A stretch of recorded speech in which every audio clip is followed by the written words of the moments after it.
Daripada Anas bin Malik radhiyallahu anhu. Kata Anas, satu hari aku tengah duk tuang arak kepada orang yang mai rumah bapa tiri aku. Ini cerita belum turun ayat haram arak. Anas bin Malik, dia khadam Nabi.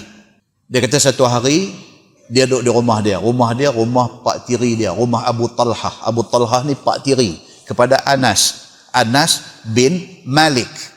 Pak dia betul Malik. Ni pak tiri dia Abu Talhah. Lepas bapa dia meninggal, mak dia kahwin dengan Abu Talhah. Maka Abu Talhah ni pak tiri dia. Anas ni budak-budak. Dia kata satu hari aku duduk di rumah bapa tiri aku Abu Talhah, aku duduk tuang ayak arak kepada orang yang mai di rumah ni. Wa ma syarabuhum illa al-fadhikh al-busru wat-tamru. Dia kata kebiasaan dalam masyarakat depa, masyarakat Arab sebelum turun ayat haram arak ni, depa duk minum satu minuman yang dipanggil al-fadhikh. Al-fadhikh adalah arak yang dibuat daripada kurma muda yang diperah dan ayak dia diperam. Dan juga kurma biasa yang kita duk makan tu, tamar tu, diperah dan ayak dia diperam. Peram sampai jadi mabuk. Kalau arak dibuat daripada kurma, tak kira kurma muda, tak kira kurma tamar ni, tak kira, dia panggil al-fadhikh. Minuman tu dipanggil al-fadhikh. Aku duk tuang al-fadhikh kepada tetamu yang mai rumah Abu Talhah, rumah pak tiri aku. Tengah semua duk angkat koleh, duk kena. Fa idza munadin yunadi. Tiba-tiba di luar tu dengar bunyi suara orang duk bercakap deras. Munadin maksudnya suara penyeru, yunadi duk menyeru sesuatu. Duk dalam rumah ni duk dengar. Faqala Abu Talhah, pak tiri dia kata dekat dia, ukhruj fanzur. Pak tiri dia kata dekat dia, Anas, ang keluar saya pergi tengok tu apa cerita riuh rendah di luar tu. Pak tiri dia Abu Talhah kata kat dia, Anas, keluar Ustaz, ukhruj fanzur. Keluar pergi tengok Ustaz apa benda riuh rendah di luar. Fa kharajtu, dia kata dia pun keluar daripada pintu rumah pergi tengok. Fa idza munadin yunadi, keluar tengok ada seorang duk khayau, duk bercakap deras. Kata orang tu, ala innal khamra qad hurrimat. Dia duk berjalan di setiap lorong rumah dalam Madinah, dia duk bagi tahu benda ni. Dia kata, ala, ketahuilah, innal khamra qad hurrimat. Ketahuilah, khamar ataupun arak telah diharamkan oleh Allah. Maknanya sebelum tu tak haram lagi. Ni masa duk minum, duk angkat koleh minum ni, arak belum diharamkan lagi. Hari tu arak turun ayat mengharamkan arak. Masa tu Anas kata dia tengah duk tuang arak bagi tetamu yang mai rumah dia duk minum. Bunyi riuh rendah di luar ni, pak tiri dia kata kat dia, hampir tengok Ustaz apa cerita riuh-riuh. Dia keluar tengok ada satu orang duk khayau. Ala, ketahuilah, innal khamra qad hurrimat. Sesungguhnya arak telah diharamkan oleh Allah pada hari ini. Qala, kata dia, fajarat fi sakakil Madinah. Dia kata dia ni pergi sampai di setiap lorong dalam Madinah ni, dia pergi bagi tahu kat semua orang, sehingga kan hampir satu Madinah sudah tahu berita tentang arak sudah diharamkan. Zaman lah senanglah WhatsApp WhatsApp Quran turun ni tak boleh lah. Lepas pergi satu grup 200 orang, 200 tu pula lepas 200 within second, tuan-tuan, dalam berapa second aja. Bukan satu Malaysia, satu dunia tahu. Dulu kena pergi duk riyah abang macam tu.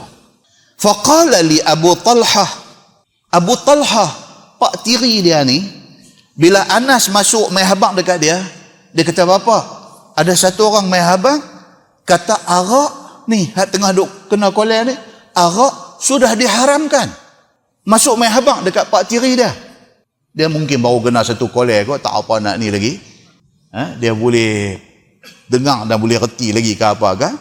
Kata Abu Talhah kepada Anas ni, ukhruj fahriqha. Kalau macam tu Anas, hang keluar be, tengok tempayan-tempayan arak stok kita ni, hang terjang buang bagi terbalik.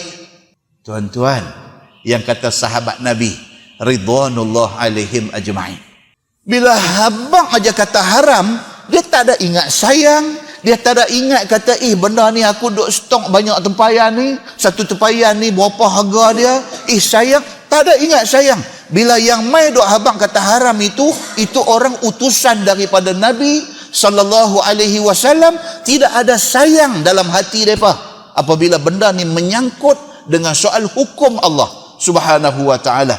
Bila Anas masuk habang, dia kata, "Bapa, depa main beritahu kata arak ni haram." Terus dia respon, dia kata, "Anas, hang keluar bi. Semua stok arak kita ada tu, hang ceruk buang, hang bagi terbalik buang, hang tuang atas tanah buang semua." Faharaqtuha. Anas bin Malik ni tak ada cakap apa, tak ada tak ada ot. Dia keluar pergi, dia tolak tempayan bagi terbalik, tumpah habis semua. Pasal apa? Pasal sudah sampai hukum mengatakan benda tu haram. Muslimin dan muslimat yang dirahmati Allah sekalian. Tengok tuan-tuan. Kita ni nanti telefon ustaz tanya. Ustaz ni nak tanya betul-betul. Nak tanya betul-betul selama ni hang duk tanya tak betul ke? Tak lah, ni saja nak tanya. Tak macam kita duk main macam tu.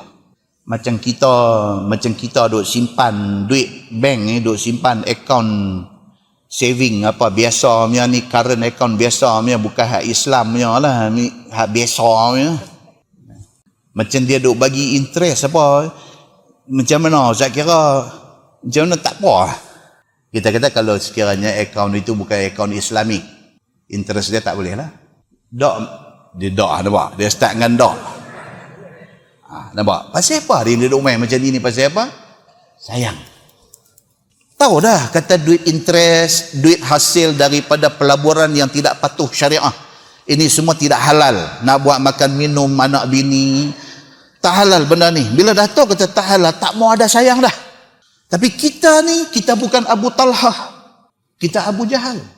Kita ni walaupun dah tahu kata haram dah, dia duk tekan brek tu tak makan. Tekan juga brek, tapi tekan pun lagu macam mana? Lagu-lagu dia tak mau nak brek. Dia lagu duk lajak lagu tu. Kita ni dia tak cantik. Kita ni tak cantik. Kita masih lagi nak dindong-dindong dengan hukum ni, kita nak dindong-dindong lagi. Kita nak main silat pulut lagi. Kita tengok lagu mana nak buat. Hari ini kita baca hadis cerita tentang sahabat Nabi yang kata Abu Talhah ni. Dia asal bukan Islam. Dia jatuh hati kepada Ummu Sulaim, kepada mak Anas bin Malik ni. Dia jatuh hati. Dia bukan orang Islam. Dia pergi jumpa Ummu Sulaim. Dia pergi jumpa mak kepada Anas bin Malik. Dia kata, "Aku jatuh hati ke hang. Aku nak hang jadi bini aku." Ummu Sulaim kata, "Aku tak ada ingat nak kahwin. Apa pun, aku kena tanya Nabi. Kalau Nabi kata okey, kita sembang." Kita tanya Nabi. Nabi kata, "Terpulanglah dekat engkau wahai Ummu Sulaim. Kalau kamu rasa kamu berkenan dekat dia, kamu nak hidup sebagai suami isteri dengan Abu Talhah ni." Nabi kata, "Go ahead. Jalanlah." Dia pun fikir macam mana ke? Dia kata dekat Abu Talhah, dia kata okey. Dia kata kalau betul hang nak menikah dengan aku mau mas kahwin nikah hang dengan aku tu, hang masuk Islam. Dia kata, "Jadikan masuk Islam tu sebagai mas kahwin. Aku kahwin dengan hang." Abu Talhah kata okey. Dia kemudiannya masuk Islam. Macam tu punya cerita tuan-tuan. Tiba-tiba iman dia boleh strong sampai macam tu. Tengah duk kena kolej ni, tak tahu orang mai habang bagi tahu kata arak telah diharamkan. Dengar tu terus kata dekat Anas, anak tiri dia. Dia kata hang keluar pergi, hang tolak bagi terbalik buang tempayan-tempayan arak ni, hang ceruk buang semua sekali. Dia kata benda ni dah haram. Aku tak mau dah benda haram ni. Anas pun terus pergi buat benda tu. Tuan-tuan, macam mana iman yang ada dalam hati mereka ni? Muslimin dan muslimat yang dirahmati Allah sekalian. Faqalu aw qala ba'dhum, bila dah mai dah perintah bagi tahu kata arak ni haram, tak boleh siapa lagi dah teringin nak minum arak.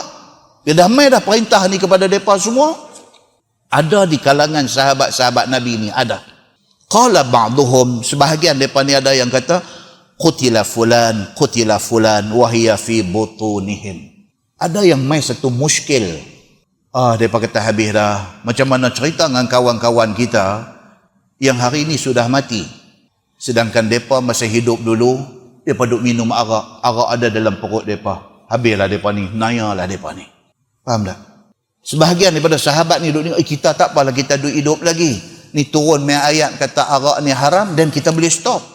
No, kawan-kawan kita no yang sampai hari mati duk minum arak no, macam mana kesian kat depa, naya depa. Otak ingat macam tu. fa anzalallahu azza wa jal, Allah Subhanahu wa taala buat turun ayat daripada surah Al-Maidah ayat 93. Allah berfirman, laisa 'alal ladzina amanu wa 'amilus salihat junahun fima ta'imu. Tuhan kata tidak jadi dosa ke atas orang yang hari ini beriman. Sampai hari mati dia beriman, tidak jadi dosa kepada dia kalau sekiranya dia mati dalam keadaan makan benda yang pada masa itu belum diharamkan, hari ini baru diharamkan. Tak jadi dosa. Hak dosa ni apa dia? Selepas turun ayat kata haram, duk minum lagi, yang tu berdosa. Yang mana sebelum turun ayat dia buat benda tu, itu tidak dijadikan dosa kepada mereka semua. Bila turun ayat tu, lega sahabat-sahabat yang dengar tentang benda ni.